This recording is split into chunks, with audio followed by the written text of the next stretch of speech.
మన నమో సహకారంతో Visakha ఉక్కుని కాపాడుకున్నాం, Visakha railway zone ని ఏర్పాటు చేసుకున్నాం, పోలవరం పనులు పరిగెత్తిస్తున్నాం, అమరావతి పనులు కూడా జెట్ స్పీడ్ లో జరుగుతుంది. కర్నూలు హైకోర్టు బెంచ్ ఏర్పాటు కోసం అద్భుతమైన సహకారం కూడా అందిస్తున్నారు. రాష్ట్ర అభివృద్ధి మన నమో ఎంత సహాయం చేశారో ఒక్క ఉదాహరణ చెప్తా. ఆర్సిలర్ మిత్తల్ స్టీల్ ప్లాంట్ రాష్ట్రంలో ఏర్పాటు చేయాలని నేను వాళ్ళని కోరాను. ఆనాడు వాళ్ళు కొన్ని అంశాలపైన క్లారిటీ కావాలని అడిగారు. మన సిబిఎన్ మన నమోని కలిసి రిక్వెస్ట్ చేశారు. రిక్వెస్ట్ చేసిన మరో క్షణం అంగీకరించారు మన నమో. దీనివల్ల దేశంలోనే అతిపెద్ద స్టీల్ ప్లాంట్ మన రాష్ట్రానికి వచ్చింది. దీనికి కారణం డబుల్ ఇంజన్ బుల్లెట్ ట్రైన్ సర్కార్. Google, space city, drone city, Kopparthi industrial node, Orvakal industrial node, bulk drug park. This is the power of double engine bullet train సర్కార్. ప్రజాప్రభుత్వం ఏర్పడి 16 నెలలైంది. ఈ 16 నెలల్లో మన నమో రాష్ట్రానికి 4 సార్లు వచ్చారు. ఆంధ్ర రాష్ట్రం అన్నా, ఆంధ్ర ప్రజలన్నా మన నమో గారికి అపారమైన ప్రేమ. మనం కోరిన అన్ని కోరికలు ఆయన తీరుస్తున్నారు. ప్రభుత్వ కొనసాగింపు అనేది చాలా చాలా అవసరం. మనం చూసాం గుజరాత్ లో ప్రభుత్వం కొనసాగుతుంది కనుకనే ఏకంగా అద్భుతంగా వాళ్ళు అభివృద్ధి చేశారు. దేశంలో 3 సార్లు మన నమో ప్రధాని అయ్యారు కాబట్టి 10th ప్లేస్ నుంచి 4th ప్లేస్ లార్జెస్ట్ ఎకానమీగా మన దేశం తీర్చిదిద్దాం. ఆంధ్రప్రదేశ్ కూడా అభివృద్ధి చెందాలంటే ప్రభుత్వం కొనసాగింపు అనేది చాలా చాలా అవసరం. సంక్షేమం, అభివృద్ధి ప్రజా ప్రభుత్వానికి జోడెద్దుల బండి. ఎన్డీఏ ప్రభుత్వం కొనసాగితేనే ఆంధ్రప్రదేశ్ అన్ని రంగాల్లో నంబర్ 1 కావటం గ్యారంటీ అని సభాముఖం తెలుపుకుంటూ నాకింత అద్భుతమైన అవకాశం ఇచ్చిన గౌరవ ప్రధానమంత్రి శ్రీ నరేంద్ర మోడీ గారికి నా హృదయపూర్వక ధన్యవాదాలు తెలుపుకుంటూ మీ అందరి దగ్గర నుంచి సెలవు తీసుకుంటున్నాను. మన నమో గారి నాయకత్వం, మన నమో గారి నాయకత్వం. భారత్ మాతాకి, భారత్ మాతాకి జై హింద్. ధన్యవాదాలు సార్. ప్రజాసేవను పరమోద్దేశంగా తీసుకుని ముందుకెళ్తున్న నేత.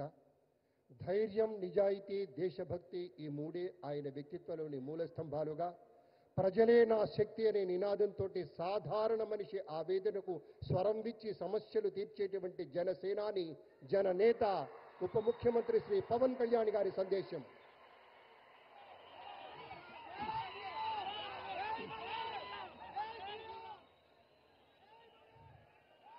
వేదిక పైన ఆశీనులైన మనందరికీ స్ఫూర్తిదాయకమైన నాయకులు, మన గౌరవ ప్రియతమ భారత ప్రధాని నరేంద్ర మోదీ గారికి 5 కోట్ల ప్రజల తరపున, మనందరి తరపున వారికి మనస్ఫూర్తిగా హృదయ నమస్కారాలు తెలియజేసుకుంటూ స్వాగతం పలుకుతున్నాను. వేదిక పైన ఆసీనులైన గౌరవ రాష్ట్ర గవర్నర్ గారికి, అబ్దుల్ నజీర్ గారికి నా హృదయపూర్వక నమస్కారాలు. రాష్ట్రాన్ని ఒక తరం కాదు, ఒక ఎన్నికలు కాదు, 5 సంవత్సరాలుగా ఒక తరం కోసం ఆలోచించే నాయకులు శ్రీ గౌరవ ముఖ్యమంత్రి శ్రీ నారా చంద్రబాబు నాయుడు గారికి హృదయపూర్వక నమస్కారాలు. అలాగే వారి తండ్రి అడుగుజాడల్లో సమర్థవంతంగా అన్ని శాఖల్ని తనకిచ్చిన అన్ని శాఖల్ని సమర్థవంతంగా నిర్వహిస్తున్న యువ నాయకులు లోకేష్ గారికి నా హృదయపూర్వక నమస్కారాలు. వేదిక పైన ఆసీనులైన కేంద్ర మంత్రివర్యులందరికీ, సహచర మంత్రివర్గ సభ్యులకి, ఇక్కడికి విచ్చేసిన శాసనసభ్యులందరికీ పేరు పేరు నా హృదయపూర్వక నమస్కారాలు. ఇక్కడికి విచ్చేసిన జనసేన నాయకులకి, తెలుగుదేశం నాయకులకి, భారతీయ జనతా పార్టీ నాయకులకి, ప్రతి ఒక్కరికి పేరు పేరున నా హృదయపూర్వక నమస్కారం. మనకి ప్రధానమంత్రి గారిని ఒకటే ఒక పదంతో పిలుస్తాం, కర్మయోగి. ఏ ఫలితాలు ఆశించకుండా దేశ సేవే పరమావధిగా ఆలోచిస్తూ ఎలాంటి లాభాపేక్ష లేకుండా కేవలం ధర్మాన్ని పట్టుకొని డ్యూటీని, కర్మని ఏమాత్రం ఆశించకుండా చేస్తున్న అలాంటి వ్యక్తి మనం ఈ సమయంలో ఈ తరానికి వారు దిశానిర్దేశం చేసే విధంగా ప్రధానమంత్రి స్థాయిలో ఉండటం మనందరం చేసుకున్న అదృష్టం. One who performs duty with truth, righteousness and discipline without attachment to results and dedicates action to the protection of the motherland attains eternal glory. The statement perfectly describes Honorable Prime Minister Sri Narendra Modi ji. Our Honorable Prime Minister Sri Narendra Modi ji is not just leading a government, ఆయన ప్రభుత్వాన్ని ఒకటే నడపట్లేదు, రెండు తరాల్ని నడుపుతూ ఒక alpha రాబోయే ఇప్పుడు పుట్టిన బిడ్డలకి దిశానిర్దేశం చేస్తున్నారు. అలాంటి మన ఆత్మనిర్భర్ భారత్ ఎవరి మీద ఆధారపడకుండా దేశం తలెత్తి చూసేలాగా మేము సేవకులం కాదు, మేము భాగస్వామ్యం వహిస్తాం. మేము దేశానికి ప్రపంచానికి దిశానిర్దేశం చేస్తాం.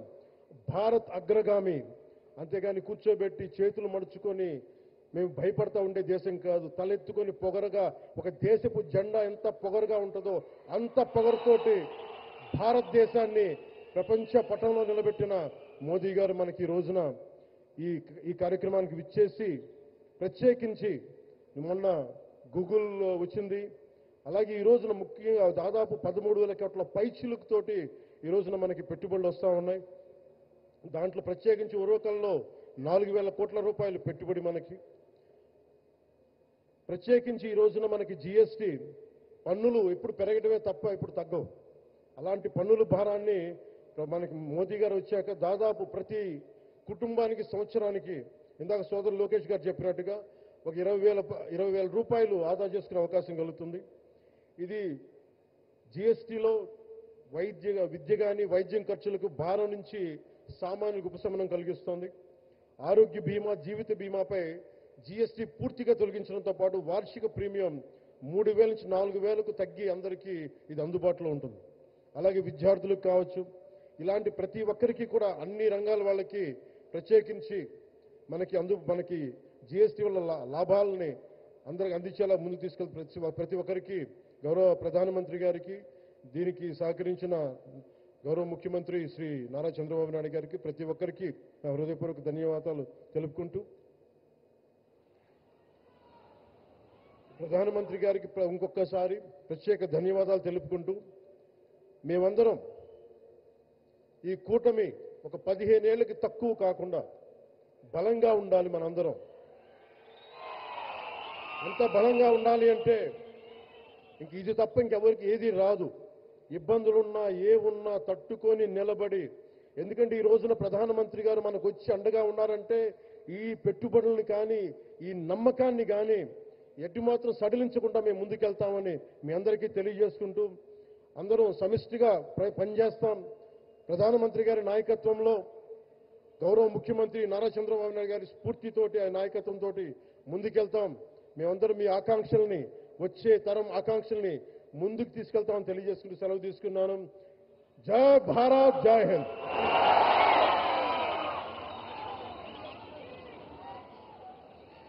అనేక ధన్యవాదాలు సార్.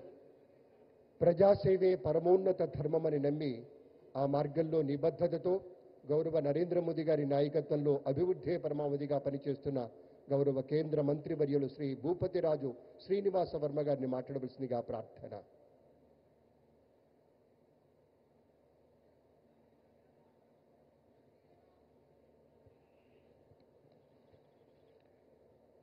గౌరవ ప్రధాని మంత్రి, భారతదేశాన్ని వికసిత భారత్ దిశగా నడిపిస్తున్నటువంటి మన ప్రియతమ నాయకుడు శ్రీ నరేంద్ర మోడీ గారికి, గౌరవ రాష్ట్ర గవర్నర్ శ్రీ నజీర్ గారికి, అప్పుల్లో కూరుకుపోయినటువంటి ఆంధ్రప్రదేశ్ రాష్ట్రాన్ని చక్కటి విజన్తో ముందుకు తీసుకెళ్తున్నటువంటి గౌరవ రాష్ట్ర ముఖ్యమంత్రి నారా చంద్రబాబు నాయుడు గారికి, రాష్ట్ర ఉప ముఖ్యమంత్రి జనసేనాధిపతి అయినటువంటి శ్రీ పవన్ కళ్యాణ్ గారికి, వేదికపై ఉన్నటువంటి గౌరవ కేంద్ర మంత్రులు, రాష్ట్ర మంత్రులు, ఇతర ప్రజాప్రతినిధులకు, వేదిక ముందున్నటువంటి అశేష ఆంధ్ర రాష్ట్ర ప్రజానీకానికి అందరికీ కూడా హృదయపూర్వక నమస్కృతులు తెలియజేస్తున్నాను.